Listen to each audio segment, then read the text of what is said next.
እኛ ግን የተሰቀለውን እንሰብካለን እያለ ይዘምርልን ነበር። የምድሪቱ ትምህርት ይሄ ነው። እነዚህ ቅዱሳን በሙሉ እነ ቅዱስ ተክለ ሃይማኖት፣ ሌሎች በምድሪቱ ያሉ የምናከብራቸው ቅዱሳን በሙሉ ክርስቶስን ስለሰበኩልንና ስለሰበኩልን ብቻና ብቻ ነው። ይህንን ጌታ ይዞ የማይመጣ ጻድቅና ቅዱስም አይደለም፣ ጻድቅም አይደለም። የተሰቀለውን ክርስቶስን በመስበክ ነው ዘመናቸውን መከራ የተቀበሉት ቅዱሳን በሙሉ። በአራት አቅጣጫ የሚከፈሉ ናቸው ተጋድሏቸው፣ ግን አራቱም የዚህ አካል ናቸው። የክርስቶስን ወደዚህ ዓለምን ለማዳን መምጣቱን ግን ሲመጣ ደግሞ በግርግም መጣሉን መናቁን፣ የእኛን መውደቅ የእኛን መናቅ ማክበሩ፣ በኪደተ እግሩ ምድርም ተመላልሶ መቀደሱ፣ ብዙዎችን በቃሉ የተራቡትን ነፍሳቸው የተጠማቸውን የተራባቸውን በቃሉ ሲያጠግባቸው፣ ደግሞም ሌሎችን በተአምራት ሲጎበኛቸው፣ ይህንን ሁሉ በምድር ላይ 33 ዓመት ተመንፈቅ ያለፈበትን ነገር በሙሉ ቅዱሳን በየዘርፋቸው የሚጽፉ በመጻፍ ቅድስና አላቸው። የሚያስተምሩ በማስተማር ቅድስና አላቸው። ከአላውያን ጋር የሚጋደሉ በግልጽ ቅድስና አላቸው። በምናኔ እውነተኛ ምናኔ በጾምና በጸሎት ከረቂቃኑ መናፍስት ጋር የሚጋደሉ እነዚህ ሁሉ ስለ ክርስቶስ የቆሙና ስለ ክርስቶስ መከራ የተቀበሉ ያለፉ ናቸው። የምናከብራቸው ለዚህ ነው። ቅዱሳን ነው፣ ሌላ ምንም ዓላማ የለው እና ይህንን ጸጋ ይህንን ክብር ያድለን። እኛ ሌላ ስራ የለንም በምድር።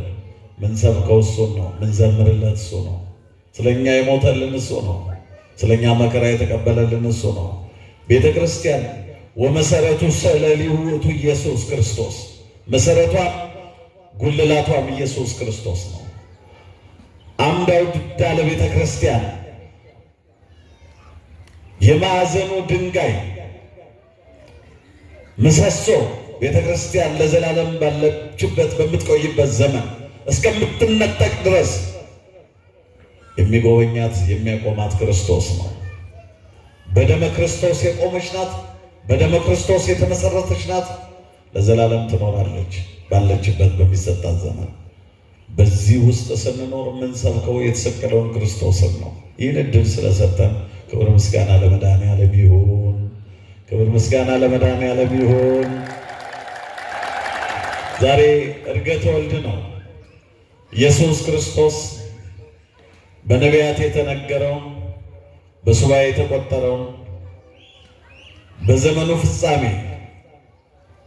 የደስታ ፍጻሜ የመጣውን ነገር የተመለከትነው በምድር ብቻ የሚቀር አለመሆኑ በሚያስደንቅ ግርማ በጌትነት ክብር በድል ሲከናወን፣ ደስታችን በድል ሲፈጸም፣ ኃይላችን በድል ሲከናወን ያየንበት ቀን ነው። ምክንያቱም ብዙዎች ምትሃት ነው ብለው በክርስቶስ ላይ ተነስተው ስለነበረ መነሳቱን የማያምኑ አሉ። እንኳን ደግሞ አረገ ስንላቸው አይገባቸውም።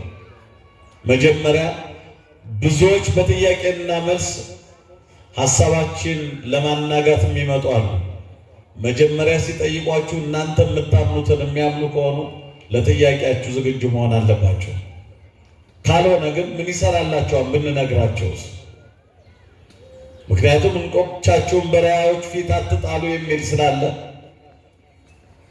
የማይለወጡበት፣ የማይድኑበት፣ የማይቀደሱበት፣ የማያድጉበት፣ የማያብቡበት፣ የማያፈሩበት ከሆነ የወንጌል ለነሱ ምንም ጥቅም የለውም፣ ተረት ተረት ነው። ስለዚህ እነዚያ ምትሃት ነው ብለው የሚናገሩት ምትሃት እንዳይደለ ሙሉ ክብሩን ሙሉ ጌትነቱን አምላክነቱን ለነዚያ ለሚጠራጠሩት የሰጠ በዚያ ደግሞ በሌላ መንገድ ደግሞ ምስክር የሆኑትን ያከበረበት ቀን።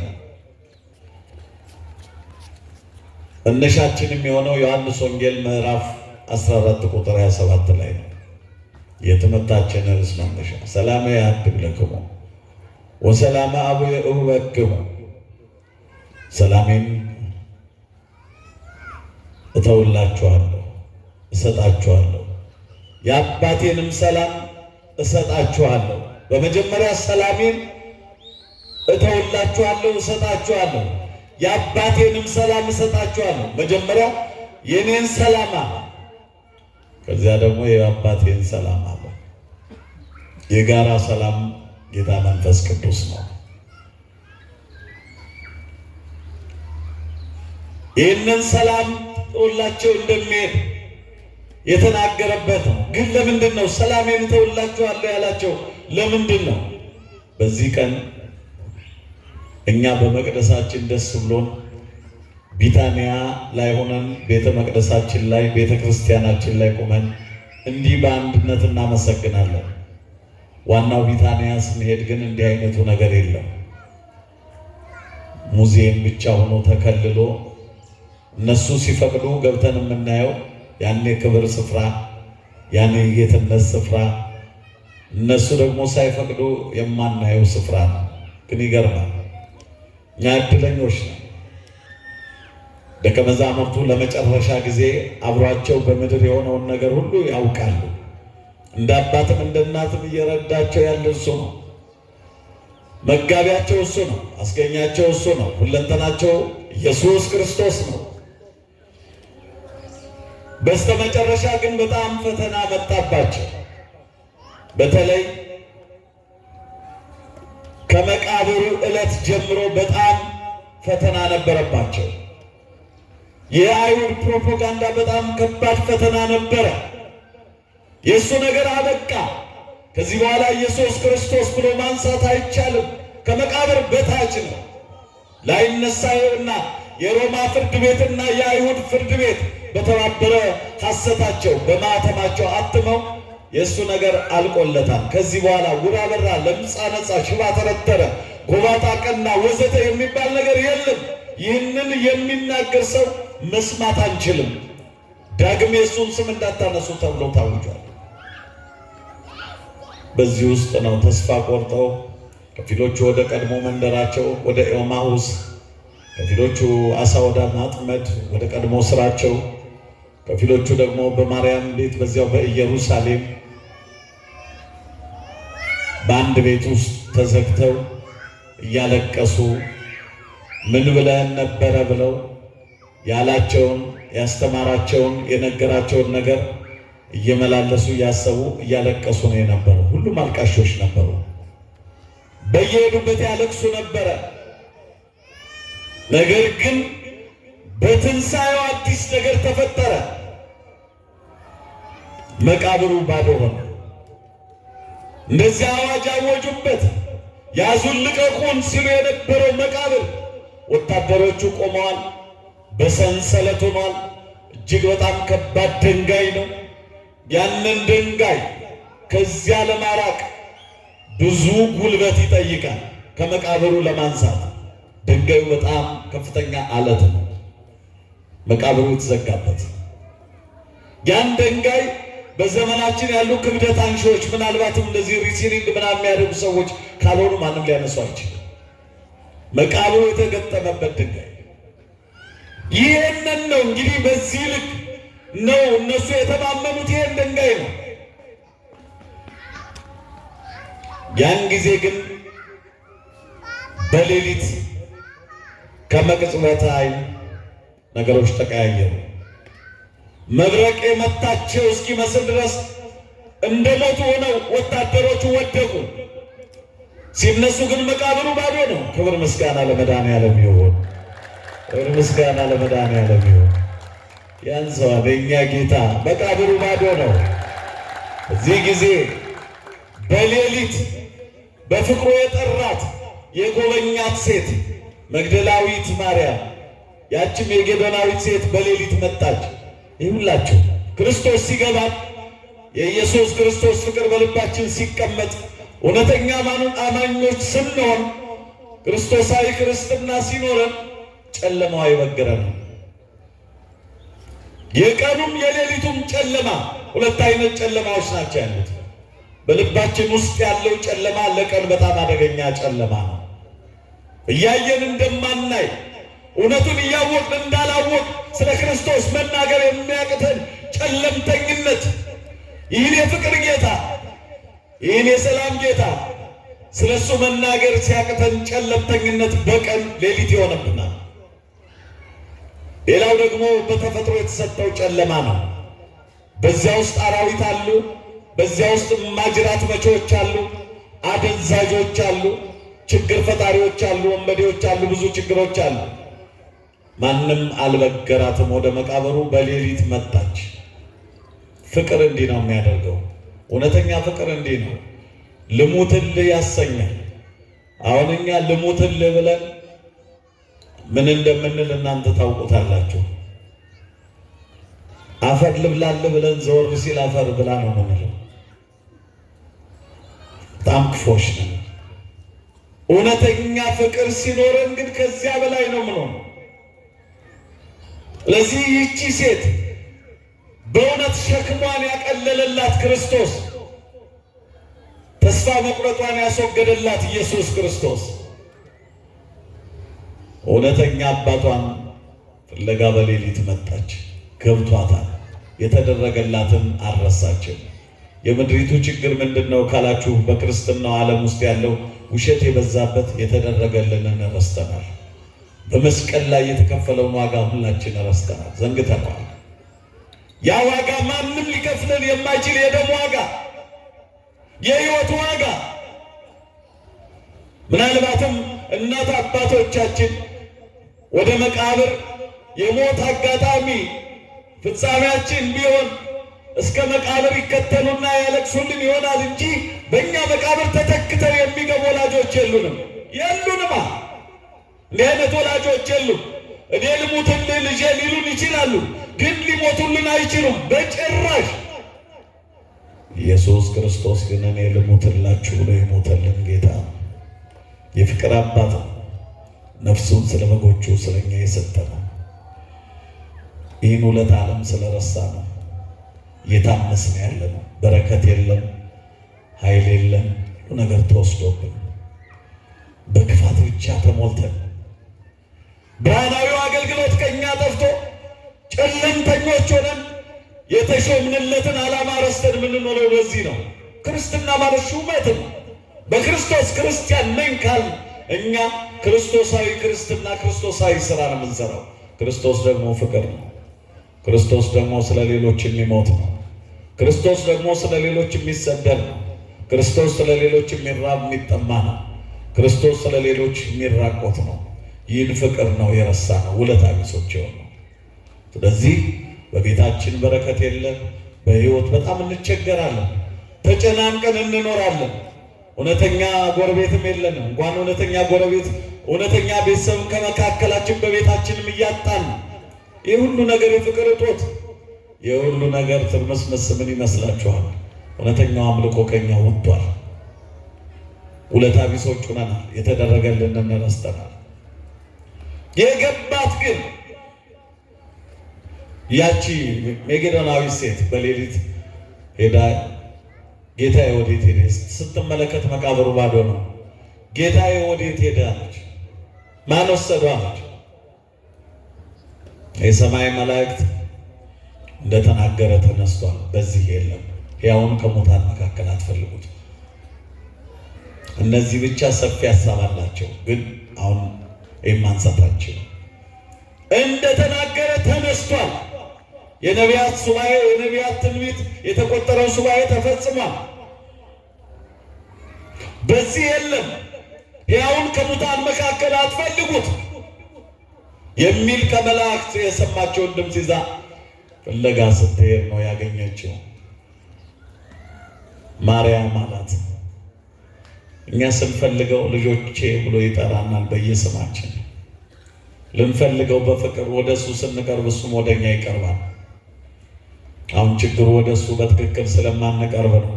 ወደ ክርስቶስ በትክክል ስንቀርብ እርሱም ወደኛ ይመጣል። ጌታዬ ብለነው ስንፈልገው በየስማችን ይጠራናል። ማርያም አላት። ፍለጋ በዚያ በጨለማ በአትክልቱ ስፍራ ፍለጋ ስትሄድ ማርያም አላት። በጣም ደስታዋ ወደር የለውም።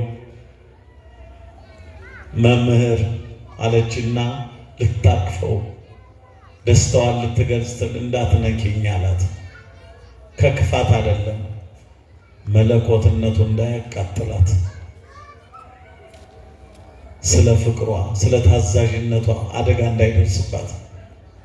እንደ ቶማስ ልዳሰውና ልወቅ አይደለም ያለችው። ምንም የምታውቀው ጉዳይ የለም። በፍቅር ልታቅፈው ናፍቆቷን ለመግለጽ ወስደውብኛል ብላ ሌባ ሰርቆታል ብላ ያሰበችውን ጌታ ድምፁን ስትሰማ ልታቅፍ ማርያም አትንኪኝ፣ እሳት ሆኛለሁ፣ እሳተ መለኮቱ እንዳያቃጥልሽ። የኋለኛው የቤተ መቅደሱና የካህናቱ ምስጢር እንደተቀመጠው ነው። የተሰጠው ምሳሌ ባለበት እንደሚሄድ ሆኖ ዋናው ግን ይሄ ነበረ። ከዚህ በኋላ ግን የሰማይ መላእክት ተናገሩ፣ እሷ አዋጅ ተናገረች። ጌታዬ በእውነት ተነስቷል፣ ኢየሱስ ክርስቶስ ተነስቷል፣ ሞት አላሸነፈው፣ ሞትን ወደ ጥልቁ ጥሎታል እያለች አዋጅ ነጋሪ ሆነች። እስኪ አመስግኖላት ወደ ዳዊት ማርያም። አሁን እንደሷ ያለ ምስክር የለም። ከኛ መካከል የኛ ሴቶች እኮ እንደዚህ አይነት ነገር የላቸውም። አንዳንዶቹ በየመንገዱ ይሰብካሉ፣ ሴቶቹ ማለት ነው። እኛ ጋር ያሉ የኛ ሴቶች ግን እንደዚህ አይነት ወሬ አይመቻቸውም። አሉባልታ ላይ ነው እኛ የምንሰለጥነው። ይሄ ውርደት ነው።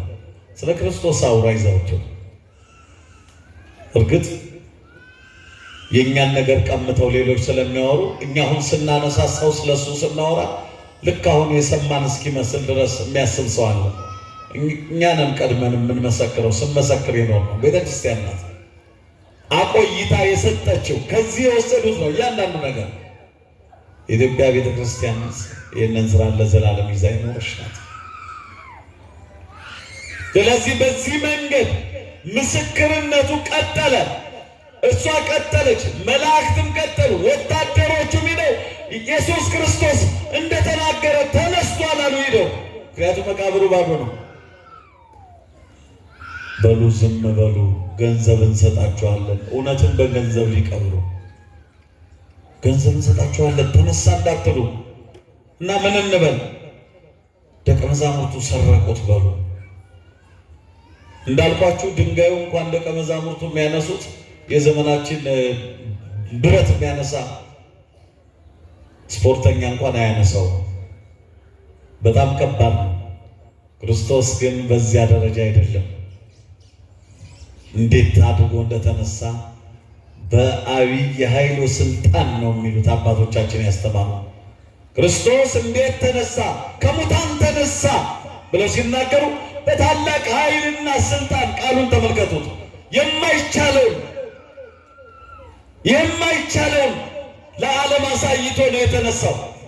በታላቅ ኃይልና ስልጣን፣ በጌትነት ክብሩ፣ በመለኮት ኃይሉ እንዳልነበረ እንዳልተፈጠረ አድርጎ መቃብሩን ባዶ አደረገው። ክብር ምስጋና ለስሙ ይሁን። ክብር ምስጋና ለስሙ ይሁን። ይህንን ታሪክ ቀጠለ። እነዚያ ቢደው ገንዘብ እንስጣችሁ አሏቸው። ደቀ መዛሙርቱ ደግሞ ምስኪኖች ናቸው። እንኳን ይህን ድንጋይ የሚያነሱበት ምንም የሌላቸው ምስኪኖች ናቸው። እንኳን ይህን ድንጋይ ሊያነሱ እንኳን ሊሰርቁ እንዳትደርሱ ተብለዋል። አዘንተኞች ናቸው። ሰላም አጥተዋል። መነሻችን ይሄ ነው። በዚህ ምክንያት ሰላም አጥተዋል። እያለቀሱ ናቸው። ወደ ስራው ወደ ቀደመው ጉዳያቸው ቢሄድም ግን ልባቸው ላይ ክርስቶስ አለ። እነዚያን መንገደኞች ሉቃስና ቀሌዮጳን ሰምተናል። ልባቸው እንዴት እንደነበረ ወሬያቸው ስለ ክርስቶስ ነበር። ለምን? ከኢየሩሳሌም ውጡ ተብለው ወደ ቤተልሔም አቅጣጫ ነው። 13 ኪሎ ሜትር አካባቢ ወይም 60 ምዕራፍ ርቀት ከኢየሩሳሌም ጉዞ አድርገው ኤማውስ ወደሚባል መንደራቸው ተጓዙና ግን በመንገዳቸው ላይ ስለ ክርስቶስ ነበር የሚያወሩት ይላል። ስለማን ነበር የሚያወሩት? እነሱም ከኢየሩሳሌም ውጡ ቢሏቸው ኢየሱስ ክርስቶስን ግን ከልባቸው ሊያስወጡ አይችሉም። ማንም አይችልም። ሰዎች ከዚህ ቤተ መቅደስ ውጡ ሊሉን ይችሉ ይሆናል። ወይም ደግሞ ከዚህ ከተማ ውጡ ሊሉ ይችሉ ይሆናል። ልባችን ውስጥ ያለው ክርስቶስን ግን ውጣ ማለት የሚችል ባለስልጣን የለም። መንፈሳዊ ይሁን ስጋዊ ባለስልጣን። ተመልከቱ፣ የሆነው ነገር ይሄ ነው። ውጡ ብለዋቸዋል። ስለሱ እንዳታነሱ ብለዋቸዋል። ግን በልባቸው ውስጥ እሱ ነግሷል። ኧረ በልባችን ይንገስ፣ በልባችን ይንገስ የፍቅር ጌታ። ያን ጊዜ ወሬያችን እሱ ነው የሚሆነው። ያን ጊዜ ትዝታችን እሱ ነው የሚሆነው። ለዚህ ነው ብስጭት ብለው ምን አደረጋቸው? መልካም ላደረገ ሰው ሽልማት ያደርጉለታል እንጂ በዚህ ልክ እንዴት ቅጣት ይፈርዱበታል? እንዴት ያደርጋሉ? ሕግንስ በዚህ ልክ እንዴት ይተላለፋሉ? ምክንያቱም የአይሁድ ሕግ የተሰቀለ እንዲሰቀል የተፈረደበት አይገረፍም፣ እንዲገረፍ ደግሞ የታወጀበት ወይም የተወሰነበት አይሰቀልም። በኢየሱስ ክርስቶስ ግን ሁሉንም ነው የፈጸመበት። ፍርድ ተንጋዷል። ፍርዱ የተንጋደደ ፍርድ ቤት ነበር የአይሁድ ፍርድ ቤት፣ የሮማ ፍርድ ቤት። እውነትን አንጋዶ ነበር። ለእውነት ስፍራ አልሰጠም ነበር። ክርስቶስ በልባችን ውስጥ ሲኖር ምንም የምንሰማው ነገር የለም። ውስጣችን ላይ ዙፋን አድርጎ ልባችን ከተቀመጠ ስለ ኢየሱስ ክርስቶስ መሽቶ ነግቶ ብናወራ ማንም ሊከለክለን ስልጣን የለውም። አስተያየትን መስጠት ማንም አይችልም። ይህንን ልብ እግዚአብሔር ይስጠን። በልባችን ለዘላለም ልባችን ዙፋን አድርጎት ይኖር። ያን ጊዜ እሱ ልባችን ላይ ዙፋን አድርጎ ሲኖር የፍቅር ሰዎች ነው የምንሆነው። ያን ጊዜ የይቅርታ ሰዎች እንሆናለን። ያን ጊዜ አልቃሻዎች ነው የምንሆነው። ያን ጊዜ ርኅሩኆች ነው የምንሆነው። ያን ጊዜ ሰላማውያን ነው የምንሆነው። ያን ጊዜ በነገሮች ሁሉ የሰው ልጅ ሁሉ ያሳዝነናል።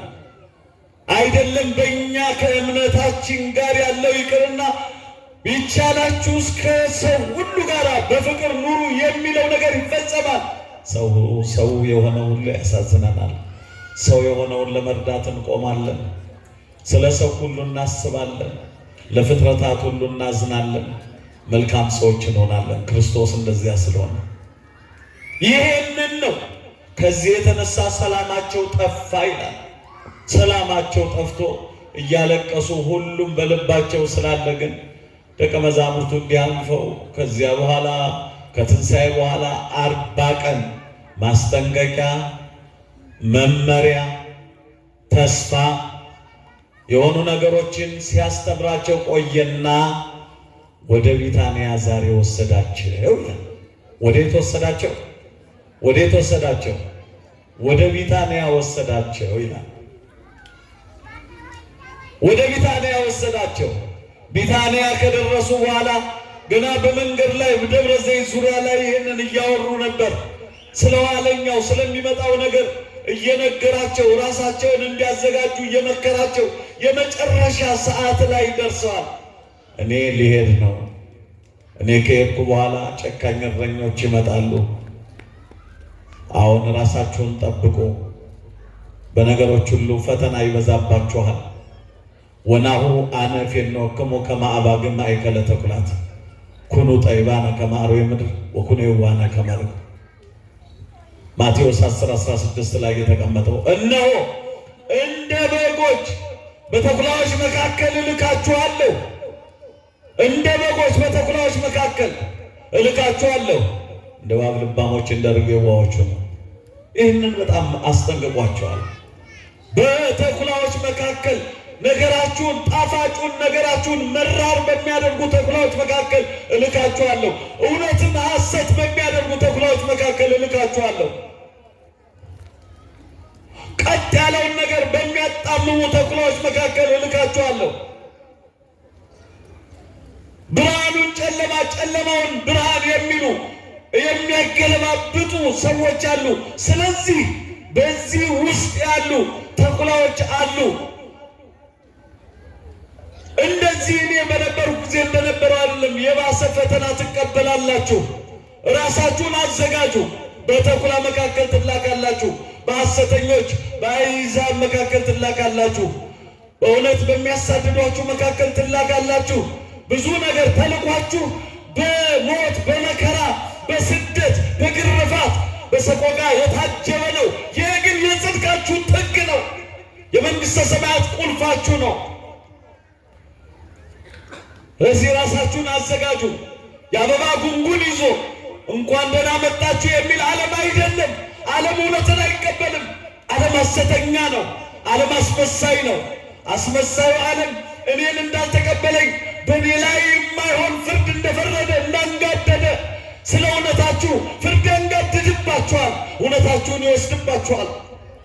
ተስፋ ያስቆርጣችኋል። ግን በርቱ።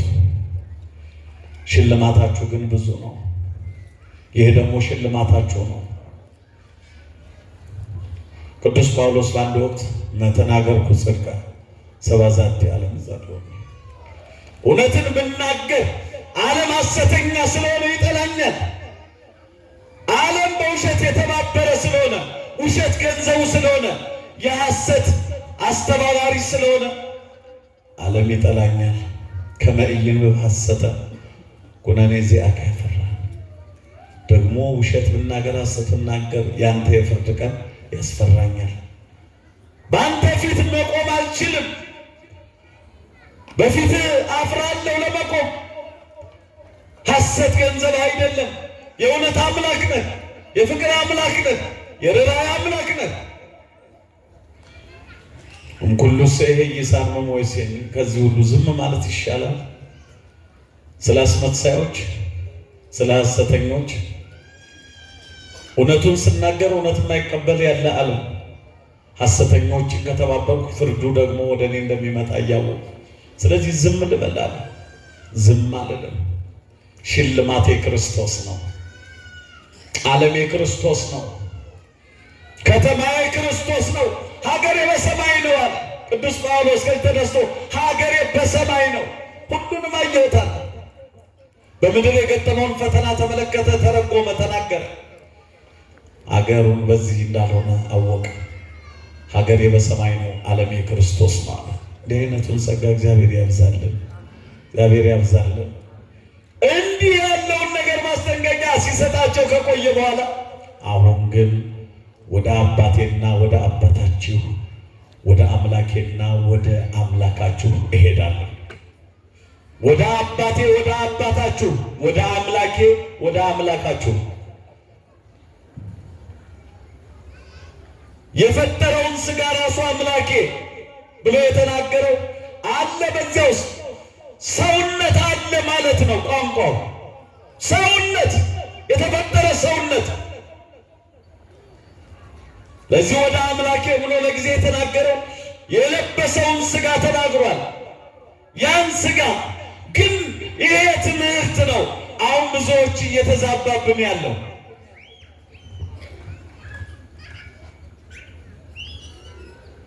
የሥጋን እና የቃልን ገንዘብነት መገነዛዘብ፣ የመለኮትና የትስብእትን መገነዛዘብ ጠንቅቀን ካለማወቅ የተነሳ እንቸገራለን። በጣም እንቸገራለን። ስለዚህ ይሄዳለሁ። የሚሄደው ደግሞ ስፍራ ላዘጋጅላችሁ ነው። እኔ ባለሁበት እናንተ ከኔ ጋር ትሆናላችሁ ባላቸው ጊዜ ምርር ብለው አለቀሱ ይላል። ጌታ ሆይ፣ አባት ሆይ እባክህ ጥለህን አትሂድ። ለማን ነው ጥለህን የምትሄደው? የነገርከን ነገር ሁሉ የምንሸከመው አይደለንም። አንተ ከኛ ከተለየ ዓለም እንደነገርከን ድንጋይ ነው የሚጥልብን። ዓለም ያሳድደናል። አቅም የለንም። በጣም ተስፋችን ተሟጠጠ። ጌታ ሆይ እባክህ አብረህ ካንተ ጋር ውሰደናል። ጥለህን አትሂድ። እኛ ወገን የለንም፣ ወገናችን አንተ ነህ። ትዳር የለንም፣ ትዳራችን ነህ። ሐኪም የለንም፣ ሐኪማችን ነህ። እርሻ የለንም፣ ርስት የለንም፣ ርስታችን አንተ ነህ።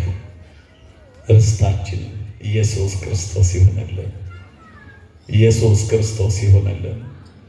ይሄ ማንም ሊነጥቀን የማይችል ርስት፣ ማንም አስተያየት የማይሰጥበት ርስት፣ የዘላለም ርስት፣ ሕይወት የሚሆን ርስት፣ የሚበላ የሚጠጣ ርስት፣ የሞት መከላከያ ርስት ኢየሱስ ክርስቶስ። ክብር ምስጋና ለስሙ ይሁን። ክብር ምስጋና ለስሙ ይሁን። ይህንን አላቸው። ልክ ናቸው ጥያቄያቸው። ጥለን አትሂድ። ልክ ነው። የተነገራቸውን ነገር ሲሰሙ ከበዳቸው። ለእኛ ትምህርት እንዲሆነን ነው። ዛሬም ጥለን አትሂድ እኮ ማለት ነበረብን። በብዙ ነገር እኮ ሸሽተናል። ተንበርከን እኮ ማልቀስ ነበረብን። ቢታንያ ቤተ ክርስቲያን ናት። ቢታንያ ኢየሩሳሌም ያለችው ተራራ የመጀመሪያው ታሪክ የተፈጸመባት ብትሆንም አማናዊቷ ቢታንያ እዚያ ጋር ብትቀመጥም ቅድስት ቤተ ክርስቲያን ቢታንያ ናት። በዚህች ውስጥ ሆነን እጆቻችን ከፍ አድርገን ዘርግተን ጥለህን አትሂድ ማለት እኮ ያለብን ነው። በዚህ ዘመን ያላለቀስን መቼ እናለቅስ ነው? በዚህ ዘመን ጥለህን አትሂድ። በቤታችን ጥለህን አትሂድ። በኑሯችን ጥለህን አትሂድ። በስራ ዘርፋችን ጥለህን አትሂድ። በመውጣታችን በመግባታችን ጥለህን አትሂድ። ጌታ ሆይ ርስታችን አንተ ነህ። እየየ ብለን እኮ የምናለቅስበት ዘመን ነው። ጥለህን አትሂድ ብለን እንደ ደቀ መዛሙርቱ ሰው የለን የምንልበት እውነት በጣም ትዕቢት የሰለጠነበት እውነተኛው ጸጋ ከኛ የጠፋበት በጣም የሚለቀስበት ዘመን እኮ ነው። ጥለህን አትሂድ ማለት ያለብን እንደ ደቀ መዛሙርቱ ዛሬ እኛ ነን፣ እኔም እናንተም ነን። ምክንያቱም አውሬ ሊበላን አፍጥጦብናል። እረኛው ደግሞ ደክሟል። ዓለም ላይ ያለው ነገር ይሄ ነው። የምንመለከተው ይሄ ነው። ጥለህን አትሂድ። ሐኪማችን አንተ ነህ፣ ርስታችን አንተ ነህ፣ ኑሯችን አንተ ነህ፣ ማይረጋችን አንተ ነህ፣ ሁለንተናችን አንተ ነህ ማለት አለብን። በጣም ሲያለቅሱበት ጊዜ አይዟችሁ አኮ በከመ ይሁብ ዓለም ዘውበክሙ አነ፣ እኔ የምሰጣችሁ ሰላም ልጆቼ ዓለም እንደሚሰጣችሁ አይደለም። አይዟችሁ፣ ሰላም ትሆናላችሁ፣ አትረበሹ፣ አታልቅሱ፣ እንባችሁ ይታበሳል። አታልቅሱ፣ አይዟችሁ ያላችሁ ይሄ ነው። ይህንን የተናገረው አይዟችሁ፣ ይህኛው ዘመን ይቀየራል፣ ሌላ ዘመን ይመጣል። ለደቀ መዛሙርቱ የነገራቸው ይሄን ነው። ዓለም አሁን ሰላም ካላችሁ በኋላ ሰላማችሁን ይወስደዋል። በደንብ ሞቅ ያለ ሰላምታ ከሰጠን በኋላ አሁን ዓለም ደግሞ ሌላ ቀን ደግሞ ፊቱን ያዞርብናል። በጣም እንወዳችኋለን የሚሉን ሰዎች ምን እንደሆነ ምክንያታቸው በማናውቀው ጉዳይ ፊታቸውን ያዞራሉ። ያዙን ልቀቁን ብለው በፍቅር የሚመለከቱን ሰዎች የጠላት ሐሳብ የዲያብሎስ ጉዳይ አስፈጻሚ ሆነው ይቆማሉ። ዓለም እንዲህ ነው። የዓለም ሰላም አሁን ይሰጣል፣ በኋላ የለም። ሰላም ሳይሆን ሰላም ይላሉ እንዳለ ኢሳይያስ፣ ሰላምም ሳይሆን ሰላም ይለናል ዓለም። ቢሰጠንም ሰላማችን ለጥቂት ጊዜ ነው። ጥቂት ጊዜ ደስ ይለናል፣ ጥቂት ጊዜ እንደሰታለን፣ ጥቂት ጊዜ እንቦርቃለን፣ ልጆችም ይቦርቃሉ። ከጥቂት ጊዜ በኋላ አመዳይ ይነሰነሳል፣ ሐዘን ይሆናል። ይሄ ነው የሆነው ነገር። ስለዚህ ዓለም እንደሚሰጥ አይደለም የምሰጣችሁ ሰላም፣ ለዘላለም የማይደፈርስ ሰላም፣ የማይጨልም ብርሃናዊ ሰላም፣ የሚበላ የሚጠጣ ሰላም፣ የሞት መከላከያ ሰላም። ክብር ምስጋና ለስሙ ይሁን። ኢየሱስ ክርስቶስ እንዲህ ነው፣ ሰላሜን እተውላችኋለሁ፣ የአባቴን ሰላም መንፈስ ቅዱስን እሰጣችኋለሁ። አሁን ይመጣል ብሎ ሲናገር ነው። ምንም አልተዋጠላቸውም። ሕፃናት አሁን ብድግ ብላ እናት እኔ መሮኛል በቃኝ፣ 4-5 ልጆች ቤት ተቀምጠው ምናልባት ከትዳሯ ጋር ከባሏ ጋር አልተግባባሽ ሊሆን ይችላል። አንዲት እናት ብድግ ብላ በቃ ብር ብያለሁ ገዳም እገባላችኋለሁ ብትላቸው ልጆቹ ደስ ይላቸዋል፣ ደስ ይላቸዋል። ምርር ብለው ነው የሚያለቅሱት። እማዬ ብለው ግማሾቹ እግሯን ግማሾቹ በቃ መያዝ ያለባትን ነገር ይዘው በሙሉ ምርር ብለው ነው የሚያለቅሱት። ሐኪማቸው ናት እናታቸው፣ ርስታቸው ናት እናታቸው፣ ሁለንተናቸው፣ መጋቢያቸው፣ አስገኛቸው፣ በስጋ ያስገኛቸው፣ የምትንከባከባቸው፣ የደማቸው የስጋቸው ያጥንታቸው ቁራጭ ሁላቸው። ያን ጊዜ አብዝተው ያለቅሳሉ። በጣም ከባድ ስለሆነ ኢየሱስ ክርስቶስ ደግሞ ለሐዋርያት ከእናት በላይ እናት ነው፣ ከአባትም በላይ አባት ነው። ለእኛም ለክርስቲያኖች በሙሉ ለምናምነው ለምንታመነው ኢየሱስ ክርስቶስ ከአባት በላይ አባት ነው፣ ከእናትም በላይ እናት ነው። እስከ ሞት ድረስ መቃብራችን ድረስ ገብቶ ትንሣኤ የሰጠን በከፍታው ከፍ ሊያደርገን የፈቀደልን የወደደልን። በጣም አብዝተው ሲያለቅሱ ልጆቼ ወላጅ እንደሌላቸው ልጆች በደጅ በበረንዳ እንደተጣሉ ቆጥያቸው አልሄዱ። እንዴት ሲያባብላቸው እንደነበር እኛ እኮ ከእኛ ሸምገል ያሉ አባቶች እኛን እኮ ማባበል አይችሉም። ምን አንተ መጣህ ቀረህ ምን ይጎርላል እኮ ነው የሚሉ። መሞት ይሻላል። አለማወቅ በጣም አደገኛ ነገር በምድር ላይ አለማወቅ ብቻ አይደለም፣ ትዕቢት የሚባል ልባችን ላይ አለት ሆኖ ከዘጋው በቃ ጌታ ግን አባብላቸው አባብልሻለሁ ይላል ስለ ጽዮን ሲናገር። እውነተኛ አባት እንዲህ ነው። በኃይሉ አይጠቀምም ልጆቹ ላይ። ብትመጣ ምና ባትመጣ ብር ብዬ የትም እሄዳለሁ እጠፋለሁ ቢል የራስ ጉዳይ። አንተ ሄደህ ምን ልታመጣ ምን ይጎላል? የዚህ ዘመን አካሄዳችን ይሄ ነው። ጌታ ግን እውነተኛ አባት ነውና አባበላቸው። እስኪ እኛ ምን ጀምር እናባብላቸው። ወንድሞች፣ እህቶች፣ ሕፃናት፣ ልጆች በአጠቃላይ በየደረጃችን ማባበል እስኪ እንለመድ። የፍቅር ቋንቋ እስኪ እንለመድ። በኃይላችን እስኪ አንመካ፣ በስልጣናችን እስኪ አንመካ፣ በገንዘባችን እስኪ አንመካ፣ በተለያዩ ስጋዊ ጠፊ በሆነው ዘራችን ወይም ደግሞ ቋንቋችን አንመካ። የዘላለሙን አምላክ ብቻ እንመካ። አገራችን እዚህ አይደለም፣ አገራችን በሰማይ ነው። ይህ ድንኳን ለቀስተኞች ጋር ለ3 ቀን ይቀመጣል። በግላቸው ወይም በድር ሊሆን ይችላል። ከ3 ቀን በኋላ ግን ይነቀልና ተጠቅሎ ወደ ስፍራው ይሄዳል። ዓለም እንዲህ ነው የምትጠቀለለው። ድንኳን ናት። ድንኳን በሆነው ዓለም ላይ መተን እግዚአብሔር እንዳናሳዝነው እግዚአብሔር ይርዳል። ስለዚህ አባበላቸው። ልጆቼ አይዟችሁ፣ ወላጅ እንደሌላቸው ልጆች በደጅ እንደተጣሉ ጥያቸው አልሄድም። በቃ ተናግሬያለሁ ብትሰሙ ስሙ ባሰሙ አይልማ። አሁን እኛ ይሄ ድምፅ ራሱ አይሰብረንም? እኛ የክርስቶስ ተከታዮች ነን ማለት እንችላለን። እውነተኛ ልጆቹ ነን ማለት እንችላለን። እኛ በስሙ ተጠምቀናል፣ ስሙን ወርሰናል ማለት እንችላለን። እልከኞች እኮ ነን።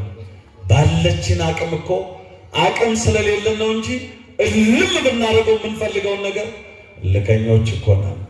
ግን አንባረክም። ኃይልም ከኛ ይወሰዳል። የተሰጠና የምንመካበት ይነጠቃል። አንዳች ነገር አይኖርም። እሱ ግን አባበላቸው። በወላጅ የሌላቸው ልጆች በየበረንዳው ይዋቸው። ትምህርት እንዲሆን እኮ ነው የተናገረው። ባለቤት የላቸውም፣ ከውሾች ጋር ይተኛሉ። ሻል ያለ ምናልባት የፌርማታ ካገኙ ይተኛሉ፣ ካልሆነ በየጉድጓዱ ይተኛሉ፣ በየቱቦው ይተኛሉ።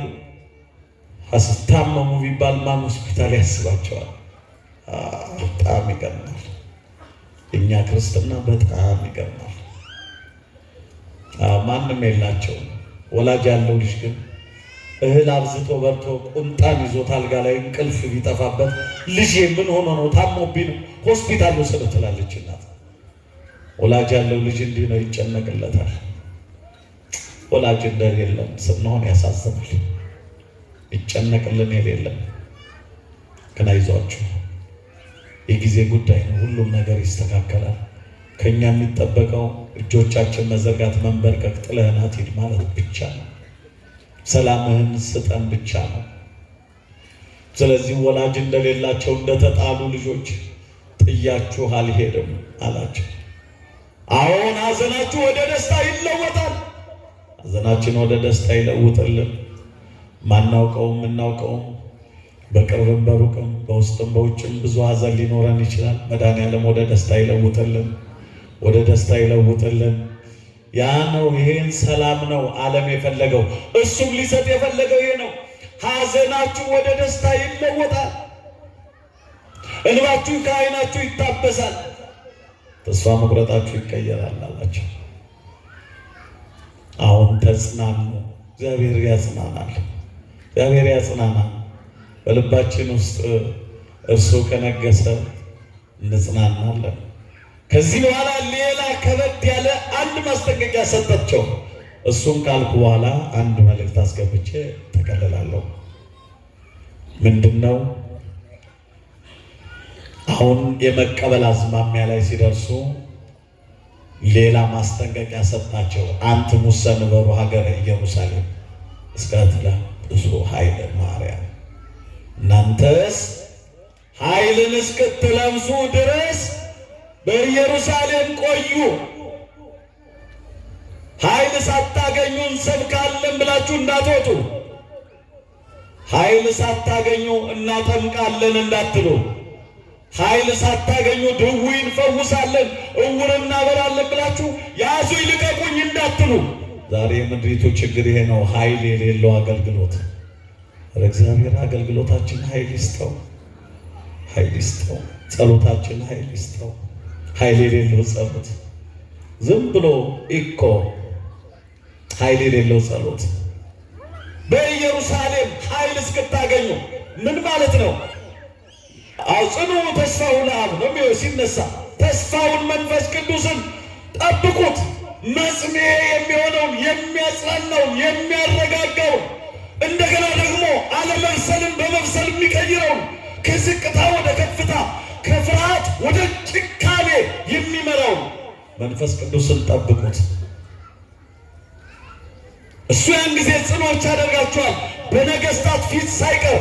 እኛ እኮ ዛሬ በትር የያዘ ሰው እኮ የሆነ ነገር ተናገረን ብለን እኮ ግራ ነው የምንጋባው። እንርዳለን እኮ እንንቀጠቀጣለን እኮ። መሳሪያ የያዘ ደግሞ ሲመጣ ምን እንደምንሆን ውሃ ልንሆን ነው ማለት ነው።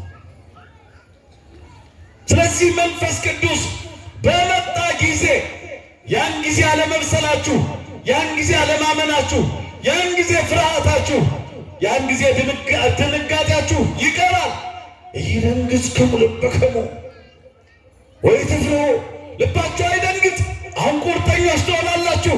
የሚያጽናናችሁ ጉልበት የሚሆናችሁ ኃይል የሚሆናችሁ ጥበብ የሚሆናችሁ መንፈስ ቅዱስ ይመጣል። ከኢየሩሳሌም እንዳትወጡ አላቸው። ለምንድን ነው እንዲህ ያላቸው? ከኢየሩሳሌም እንዳይወጡ ያላቸው ለምንድን ነው? በትንሣኤው ጊዜ ተበትነው ፈልጓቸዋል። አያችሁ፣ በትንሣኤው ጊዜ በሄዱበት እየተከተለ መንገደኞቹን በመካከል ሆኖ፣ እርግጥ ወንጌሉ ትእዛ አዕይንቲሆሙ ይላል። ዓይናቸው ብትጋረድም ማየት አይችሉም፣ ግን እየተከተላቸው ወደ ኢየሩሳሌም ሲመልሳቸው አይተናል። በስተመጨረሻ መልካሙን ማዕድ ቆርሶላቸው ዓይናቸው ተገልጦ አይተውታል፣ ግን ሊያገኙት አልቻሉም። ከዚያ በኋላ ግን ማቄን ጨቄን ሳይሉ ወደ ኢየሩሳሌም ሄዱ። እንዲህ እያደረገ ወደ ጥብርያዶስ ባህር ዳርቻ በየአካባቢው በየቦታው ወደ ኢየሩሳሌም በመግባት በተለያየ ስፍራ ላይ እየሄደ ተመስቻለሁ፣ ሞት አላሸነፈኝም፣ ሞትና መውጊያውን ሰብሬአለሁ። ክብር ምስጋና ለመድኃኔዓለም ይሁን። ሞትና መውጊያው ተሰብሯል፣ በእውነት ተነስቷል። ስለዚህ ምንድን ነው ያላቸው? በዚያ በጨለማ ቤት ገብቶ እኮ ይኸው የተወጉ እጆቼን ተመልከቱ፣ የተቸነከሩት እጆቼን፣ የተወጋውን ጎኔን ተመልከቱ። እኔ ምትሃት አይደለሁም። ምክንያቱም ምትሃት መስሏቸው ነበር፣ ህልም መስሏቸው ነበር። ዮሐንስ ወንጌላውያን እንደዚያ ይላል። ተጨንቀው ምን ጉድ ነው ብለው፣ ኋላ ግን ቶማስ ያንን ለማረጋገጥ ብሎ እዳሳለሁ ብሎ ሲገባ ላስቲክ እሳት ላይ ስንጥል ብይ ብለን ሕፃናት እንደሚጫወቱት ጥቅልል አለችው። ተጠቀለለ። ጌታዬ አምላኬ ብሎ መሰከረ። ቶማስ አንተ ስላየኸኝ የመሰከርከው፣ ሳያዩ የሚያምኑ ብፁዓን ናቸው።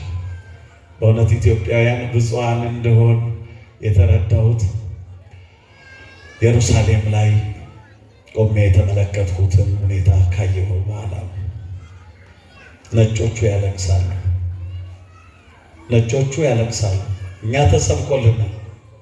ነጮቹ ከጲላጦስ አደባባይ 13 ፍኖተ መስቀል የሚባሉት እነሱ ድረስ ጉዞ ሲያደርጉ ትልልቅ መስቀል፣ አሁን እኛ በእኛ ከተማ አንዳንድ ባታይም ተሸክመው የሚሄዱት አይነት እንደዚህ አለ። እዚህ ያሉት እኛ ሊነግዱበት ነው፣ እነዚያ ግን ሊያለቅሱበት። መስቀሉን ተሸክመው ያለቅሳሉ። ሽማግሌ የለ፣ ሕፃን የለ። እኔ የትኛውን ስብከት ነው የተሰበኩት? በጣም እኮ ልብ ይሰብራል። እኛ ጎብኚ ሆነ፣ እነሱ ግን ያለቅሳሉ። ሳይገባን ሲቀር እንዲህ ነው ሆኖ ግን የተረዳሁት ነገር ምንም የምናውቀው ጉዳይ የለም። አባቶቻችን ምን አይነት ረቂቃን ናቸው! የኢትዮጵያ አባቶች የቀድሞ ሊቃውንት ምን አይነት ናቸው! በጣም የሚገርሙ ናቸው። የሰው ሳይሆን የመላእክትን ስራ ይሰሩ የነበሩ የሚያስደንቁ ናቸው። ቦታው ላይ ስንመለከት እንዴት አድርገው እንዳስቀመጡት እና በነገሩን ልክ አለ፣ በነገሩን ልክ ተቀምጧል። ግን በነገሩን ልክ አልተቀበልንም፣ ውስጣችን አላስቀመጥነው። እኛ ሳናይ ነው ያመንነው። ግን ይገርማል። እዚያ ደግሞ ቦታው ላይ የተቀመጡ ሁሉ ነገር የተፈጸመ ቦታ ላይ እምነት የላቸውም። ታዲያ ብፁዓን የሚለው ቀላል ክብር ይመስላችኋል? እግዚአብሔር የተመሰገነ ይሁን፣ እግዚአብሔር የተመሰገነ ይሁን። ኃይላችን ነው። ስለዚህ ሰላሜን እተውላችኋለሁ፣ የአባቴን ሰላም እሰጣችኋለሁ። ይኸውላችሁ ይሄ ነው። ቶማስን በዚህ ልክ ነው የነገረው። ስለዚህ ክርስቶስ ምትሃት እንዳይል ዓሣ ጥበሱልኝ እናበላለሁ አለ፣ ምሳ እንብላ አለ። ይህን ሁሉ ያለው ምትሃተኞች እንዲያምኑ ነው። በሥጋ በእውነት ሥጋና ነፍሱ ተዋህደው መለኮትና ትስብእት ሳይለያዩ ምንታዌ ጠፍቶ በክብር በእውነት የተነሳ መሆኑን የድንግል ማርያም ሥጋ ወደ ከፍታ እና ታዲያ ስለ መለኮትማ አረገ ብንል ወዴት ያደርጋል? ሥጋ ነው እንጂ ሥጋ በሥጋ ማርያም የሆነውን ነገር አሳየን። የከበረ ሥጋ አሁን መቃብር ያልበገረው ወደ ከፍታ የመጣ እንዲህ ነበረ። ስለዚህ በዚያ ጊዜ የነበረውን ነገር ተመልክተናል። ሁሉም ተበትነው ይህን ሁሉ ነገር አድርጎ አሳይቷቸው ሰብስቧቸው ወደ ኢየሩሳሌም ነግሯቸው ስለነበር አሁን በመጨረሻው ግን ምን አላቸው? በኢየሩሳሌም ቆዩ። ምክንያቱም እሱ ለአንዴና ለመጨረሻ ወደ ሰማይ ሊሄድ ነው፣ በአባቱ ቀኝ ሊቀመጥ ነው። በስተመጨረሻ ላይ እኔ በሥጋ ብለያችሁም በመንፈስ ለዘላለም ከእናንተ ጋር ነኝ ብሏቸዋል። ግን እየዞረ እየፈለገ እንደዚያ ጊዜው እያንኳኳ ድንቅ ነገር እያደረገ እያስተማረ ተነስቻለሁ የሚላቸው አሁን የለም። ከተበተኑ ብዙ ፈተና ውስጥ ይገባሉ። በኢየሩሳሌም ቆዩ፣ ተስፋውን ሳታገኙ አገልግሎት እንዳትወጡ። ዛሬ እኛ የተቸገርነው ለምን እንደሆነ ታውቃላችሁ? አገልግሎቱ ኃይል አጣ። የመንፈስ ቅዱስ ፈቃድ ተረሳ። ፈቃድ እግዚአብሔር ተረሳ። በእውቀት ተመካ፣ ወይም ደግሞ በልማድ ተመካ፣ በባህል ተመካ።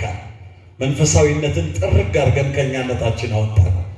ስለዚህ በኢየሩሳሌም በቤተ መቅደስ ለመቆየት ያብቃል። ያን ጊዜ የጸሎት ኃይል ይሰጣል። ያን ጊዜ የስብከት ኃይል ይሰጣል። ያን ጊዜ መንፈሳዊ አገልግሎት ይሰጣል። በትዕግስት ጸጋ እግዚአብሔር በሚገባ ይሰጣል። አሁን ኢየሱስ ክርስቶስ ይህን ሁሉ ነገር ነግሯቸው አስተምሯቸው እያነጋገራቸው ከፍ ከፍ ከፍ ከፍ እያለ በክብር ወደ ላይ ወጣ። በዓይናቸው በርቀት ያይደለ በርቀት እየተመለከቱት ያን ጊዜ የእግዚአብሔር መልአክ እናንተ የገሊላ ሰዎች ሆይ ምን ሆናችኋል? ዓይናችሁ አልተመለሰም? አብራችሁ ሄዳችኋል። አብረው ነው የሚሄዱት ደቀ መዛሙርቱ ቢታንያ ላይ አብረው ነው የሄዱት ወደ ሰማይ። እናንተ የገሊላ ሰዎች ሆይ እንዲህ እንደሄደ በምስጋና በይባቤ እንደሄደ ተመልሶ ይመጣል። ከመቃብር የተነሳው ይሄ ሥጋ ነው። ፍጹም ሰው ፍጹም አምላክ የምንለው ወደ ሰማይ ያደረገው እሱ ነው። ደግሞም ተመልሶ የሚመጣው ይሄ ነው፣ በሥጋ ነው። ይቀጥላል ደግሞ ለዘላለም ይኖራል። ክብር ምስጋና ለእግዚአብሔር ይሁን። ክብር ምስጋና ለእግዚአብሔር ይሁን። አርቅ እግዚአብሔር በይባቤ ወግዚነ በቃለ ገር ዘምሩ ለአምላክነ ዘምሩ። እንደዚህ በምስጋና በይባቤ በእልልታ። ስለዚህ ጢሞቴዎስ የመጨረሻውን ሐሳብ ሲሰጥ ምን አለ? አንደኛ ጢሞቴዎስ ምዕራፍ 2:16 ላይ በስጋ የተገለጠ አለና በስጋ የተገለጠ በመንፈስ የጸደቀ በመላእክት የታየ ለመላእክት የታየ በአሕዛብ የተሰበከ በክብር ያረገ ኢየሱስ ክርስቶስ ከሰማይ ከወረደ በቀር ወደ ሰማይ የወጣ የለም። ያ ብርሃን ነው ዛሬ ደብረ ምጥማቅ ላይ ለዘላለም የተቀመጠ የሚሰበከው ለዘላለም የሚኖር በኢሳይያስ ምዕራፍ 60 የተቀመጠውን ነገር ቁጥር 20 ላይ ስንመለከት ለዘላለም የማይጨልም ብርሃን ብርሃኗ የማይጠልቅ ብሎ ስለእመቤታችን ስለ ቅዱሳን ያ ብርሃን ለዘላለም የሚኖር በአጋጣሚ እግዚአብሔር ረድቶን ሲገለጥልን መንፈሳዊ ዓይኖቻችን ሲገለጡ የምናያቸው ልዩ ልዩ ነገሮች ምድር ላይ አሉ። የዘላለም ብርሃን ተዘርግቷል። የክርስቶስ ብርሃን ተዘርግቷል። በቅዱሳኑ ላይ ተዘርግቷል። በምሳሌ 4 ላይ እንደተቀመጠው እንደ ንጋት ብርሃን እየሰፋ ነው የሚሄደው። ለዘላለም አለ። ያ ብርሃን የኢየሱስ ክርስቶስ ብርሃን ነው። የዘላለም ብርሃን ነው። የማይጠፋ ብርሃን ነው። ከዚያ ብርሃን የተነሳ አሕዛብ እመቤታችንን አዩዋት የምንለው የተቀመጠው ነው። ከዚያ ውጭ ዛሬ በስጋ ተገልጣ ወዘተ ምናምን የሚባል ትምህርት የላትም። ቤተክርስቲያን የላትም። እንዲህ አይነት ትምህርት የሚያስተምር ካለ ከኛ አይደለም። ወይ አልተማረም አላወቀም፣ ወይም ደግሞ ሌላ ዝር የሆነ ነገር ሊያስገባ የፈለገ ሰው አለ ማለት ነው። ለዚህ ሰላማችን መድኃኔዓለም ሰላምን ይተውልን፣ ለዘላለም ከሁላችን ጋር ይሁን። እንግዲህ ወደ ከሱ ጋር ከፍ ከፍ እንላለን። የተዋረደው ስጋ ከፍ ከፍ ይላል። ዛሬ ወደ ከፍታ አብረን የወጣንበት በብሩህ ደመና ተከፍቶ ወደ ሰማያት ሲሄድ አብረን መሄድ ነው አይኖቻችን። ምክንያቱም ሀገራችን ከሱ ጋር ነው፣ ኑሯችን ዓለማችንም ከሱ ጋር ነው። ያስተማረን አምላክ የተመሰገነ ይሁን። ይቆየን።